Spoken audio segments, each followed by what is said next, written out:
பையவள் தன் வடிவம் மதுரையில் மீனாட்சி உருவத்தில் மாறுபட்டாள்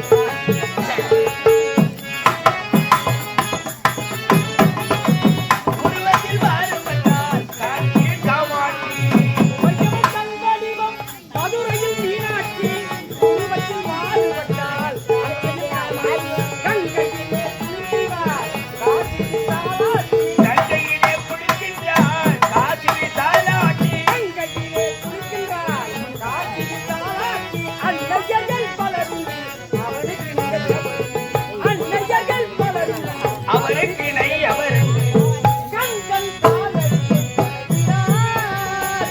கடவுள்கள் யாவரையும் வணங்குகிறோரே. கண்கள் காதலில் பிரியமானவர்களே, வருக வருக என மனதோடு வாழ்த்து வரவேற்கிறேன்.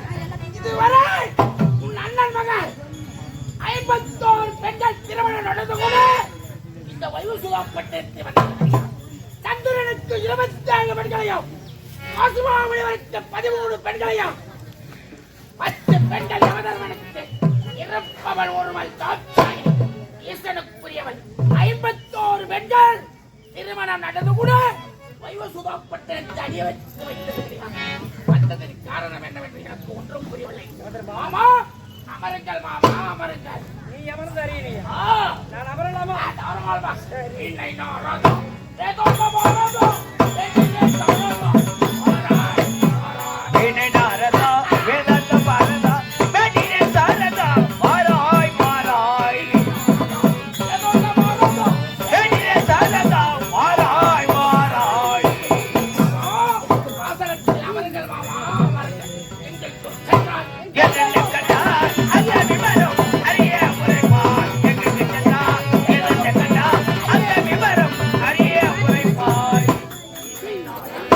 வேதாந்த பாரதா, வேடினே சாரதா, மாறாய், மாறாய். ஏனாசனத்தில் மறுப்பார் தேவா, தேவா, தேவா. வந்தது நாரதா. யமதர்மா, இதுவரை ஈரேழு 14 உலகங்களுக்கு சென்றேன்.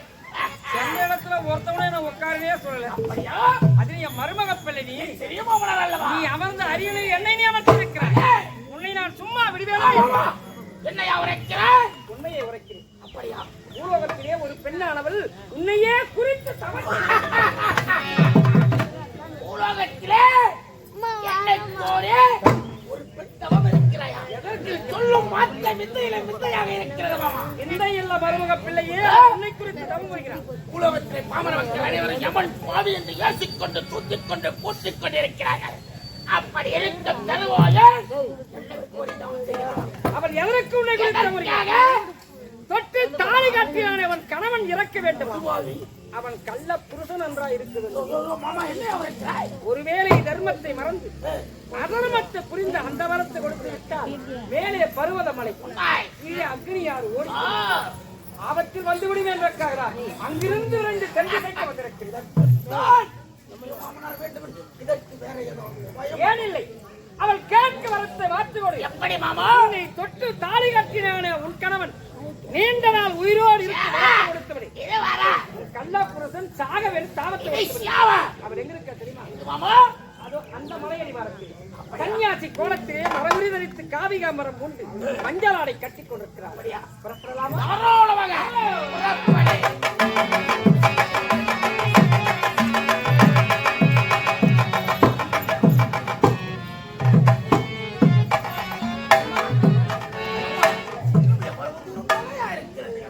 கால்கரங்களும் சோர்வையாக இருக்கிறது. உனக்கு நேரம் நெருங்கிவிட்டது. அடுத்தவன் நேரத்தை குறிப்பவன் யமதர்ம. எனக்கு நேரம் காலம் சரியில்லை. அடுத்தவரை குறிப்பவனாக இருந்தாலும் நேரம் ஒண்ணுதான். விடியற் காலம் ஆகிவிட்டது. அப்படியா? உனக்கு நேரம் நெருங்கிவிட்டது. புறப்படு. என்ன சாந்தி? என்ன? என் பாதத்தில் வடிந்ததுதான் உனக்கு ஒரு வரம், ஒரு சாபம் ஒன்று கொடுக்கிறேன். முதலில் வரம், உன்னை தொட்டு தாலி கட்டினாலே உன் கணவன் 100 காலம் வாழ வேண்டும். இதை வரம், ஒரு சாபம் ஒன்று கொடுக்கிறேன். உனது கள்ள புருஷன் இந்த நிமிடமே சாக வேண்டும்.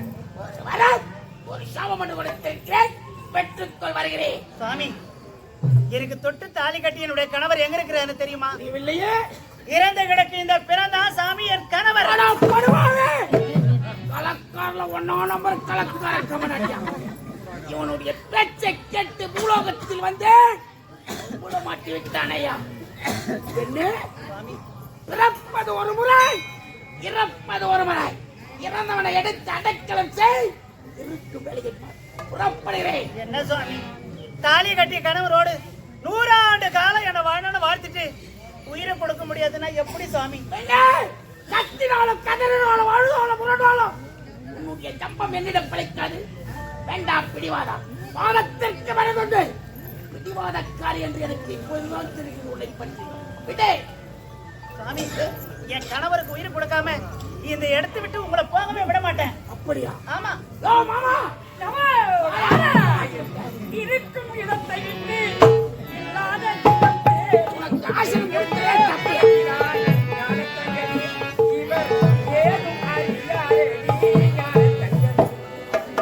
இருக்கும் இடத்தை விட்டு இல்லாத இடத்தில் எங்கெங்கும் அலைகின்றான் ஞான தங்கமே.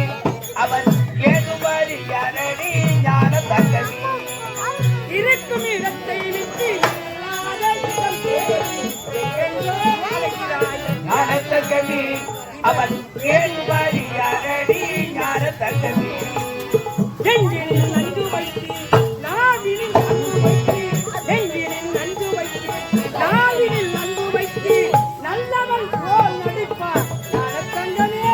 இந்த நாடகத்தை என்ன சொல்வேன் ஞான தங்கமே. இருக்கும் இடத்தை விட்டு இல்லாத இடத்தில் எங்கெங்கோ அலைகின்றான் ஞான தங்கமே. அவன் ஏதுவாரி யாரடி ஞான தங்கமே.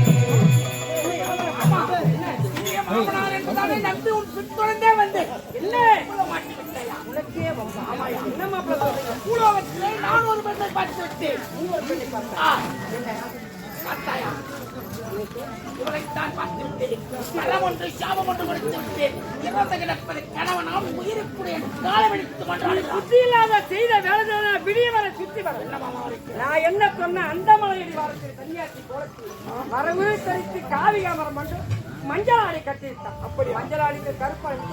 ஆமா, தன்னனுக்கா ஒரு தாம் தலிக்காடிய நாட்டியத்தில் வை மறந்து அவள் தானோ இவள் என்று வரம் ஒன்று சாபம் ஒன்று கொடுத்து விட்டேன் மாமா.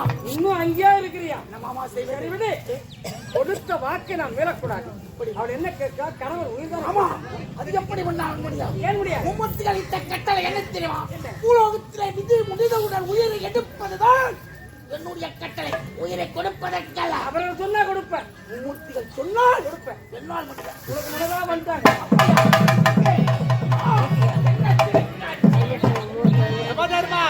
இதற்கெல்லாம் காரணம் யார் தெரியுமா? யாரு? நிற்கிறான் போரு என் மருமகன். ஏமா அவன் தான். என் கணவர் உயிர் பிடிச்சது நீயா? அட பாவி, நீடா என் கணவர் உயிர் பிடிச்ச? நீ நல்லா இருப்பியா? நீ நல்லா இருக்க மாட்டடா. அப்படியே நாசமா போடுவேன். ஓ மாமா, வாழும் பயம் காட்டாம இருக்கிறா. எவன் தெரியுமா? தவறை செய்தவன் எவனாயும் தண்டனை அனுபவித்து திருவன். நீ தவறை புரிந்த இந்த சிவமணி ஆய்ச்சல் சனிக்கிழமை 8:45 மணிக்கு பிடிக்க வேண்டிய உயிரை சித்திரகுப்தன் மாற்றியை கேட்டு வெள்ளிக்கிழமையே வந்து விட்டேன் மாமா. அப்படியா? அந்த உயிரை பிடித்தது எனக்கு வஞ்சாத்தர பேருக்கு திருந்து விட்டது. உனக்கு தெரிந்தால் 14 லோகத்திற்கு தெரிந்த சென்னை கொடுமையிலே சிக்கிருந்த பத்மாவதியை நானாகத்தான் வந்து தீர்க்க சுமங்கல்ய வவா என்று வாக்களித்து மும்மூர்த்தி அழைத்து வந்து விட்டேன். இப்போது உயிரை கொடுத்து உயிரை கொடுத்து